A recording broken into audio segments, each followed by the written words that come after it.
बिस्मिल्लाहिर्रहमानिर्रहीम अस्सलाम वालेकुम की हाल है तुहाडा सब ठीक ठाक हो। अज आप बनावांगे बड़ी ही स्वादी जी क्रीमी चाट की रेसिपी जिहड़ी कि बड़ी मज़ेदार बनती है। जे तुसी मेरे तरीके नाल बनाओगे तो यकीन करो इहदा बड़ा ही तुहानूं स्वाद आएगा तो तुहाडा इहनूं रोज़ बनाउण नूं दिल करेगा।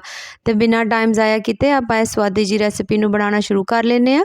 तो इहनूं बनाउण वास्ते सब तो पहले जिहड़ी चीज़ चाहीदी आ ओह आ बोल। तो उहदे विच आपां पा लैणी आ क्रीम।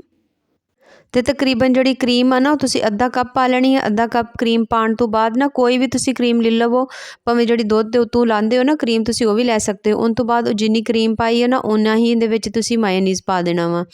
मायोनीज़ पाने तो बाद ना इन्ना उवें तो लोग इन्हां दोनों चीज़ों नूं पांदे आ, पर मैं एक होर चीज़ नूं भी पानी आ ओह है दही।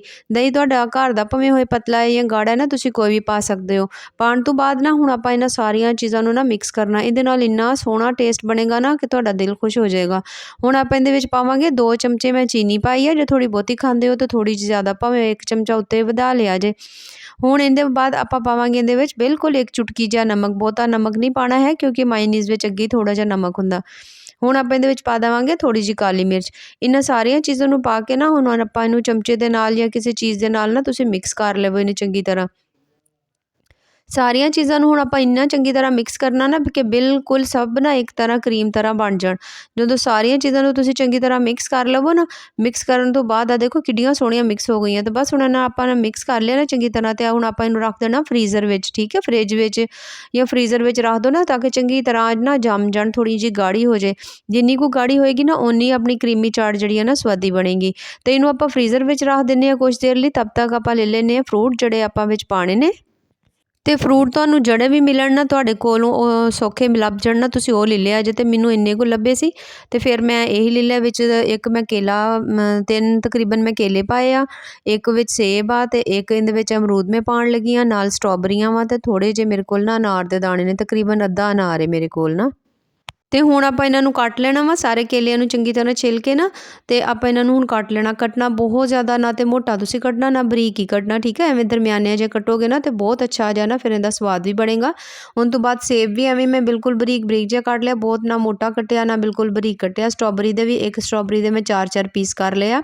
उन तो बाद आपां जिहड़ा अमरूद आ ना अमरूद नूं भी आपां चंगी तरह धो लांगे, इहनूं भी कट लवांगे। तो हुण इहदे विच ना मैं पा दित्ते जिहड़े मेरे कोल पए सी ना अनार दे दाणे, तकरीबन अद्धा अनार ना मैं इहदे विच बिल्कुल बारीक कट के पा ता।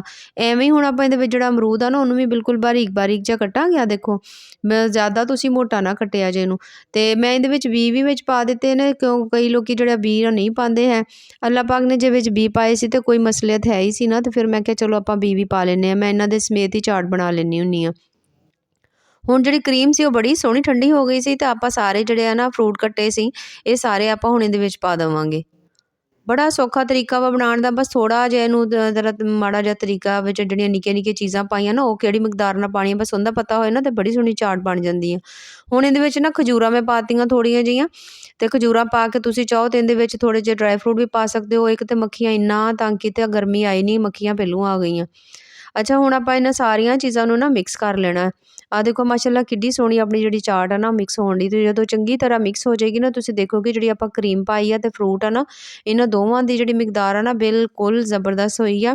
ते ना ते विच क्रीम बहुत ज़्यादा हो गई ते ना ही फ्रूट बहुत ज़्यादा हो गई, यानी दोनां दी जिहड़ी है ना कंसिस्टेंसी ਉਹ बिल्कुल बराबर है। तो बड़ी सोहणी आ देखो माशाअल्लाह साडी चाट जिहड़ी मिक्स हो गई। तो बस चाट साडी इत्थे बन गई आ। हुण आपां इहनूं पा लवांगे किसी भी प्लेट विच। आ देखो माशाअल्लाह किन्नी ही स्वादी जिहड़ी साडी चाट बन के तैयार हो गई आ।